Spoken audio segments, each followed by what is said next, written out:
समा टीवी ने पिंक टोबे के हवाले से अपनी रिवायात को हमेशा की तरह आज भी बरकरार रखा है और आज समा डिजिटल में यहाँ पर कैंपेन चलाई गई है ब्रेस्ट कैंसर अवेयरनेस के हवाले से।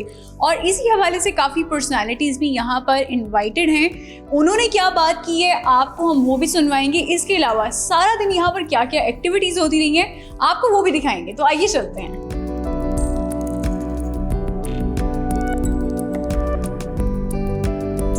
ख़वातीन की उम्र जब 40 साल हो जाती है तो वो उस वक्त पे अपनी मेमोग्राफी ज़रूर कराएं और इससे शाये हुए बिल्कुल मत करें। और जब आपको जितना जल्दी पता चलेगा उतना आपके लिए आसान होगा इससे निपटना। हर 9 में से एक खातून किसी न किसी तरह से ब्रेस्ट कैंसर का शिकार हो सकती है। ये यकीनन एक ख़तरनाक बीमारी है लेकिन इसका इलाज मुमकिन है। सो बर वक्त तशख़ीस और इलाज बहुत सारे ख़तरात से बचा सकती है। आधी बीमारी जो होती है वो अवेयरनेस से और आगाही से ख़त्म हो जाती है।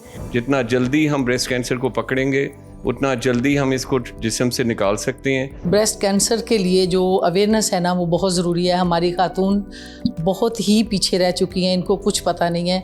इनको पता होना चाहिए कि ये जो बीमारी है ये बहुत ख़तरनाक है। हम सब पे ये फ़र्ज़ है कि अपने इर्द गिर्द लोगों को, देहातों में या अपने इर्द गिर्द के लोगों में ये अवेयरनेस पैदा करें। जो भी प्रॉब्लम है डॉक्टर से शेयर करें। बर वक्त इलाज बेहतरीन ज़िंदगी की निशानी है। ब्रेस्ट कैंसर से डरना नहीं बल्कि लड़ना है, क्योंकि डायग्नोसिस और ट्रीटमेंट आपको सेहतमंद ज़िंदगी की तरफ वापस लेकर आ सकता है।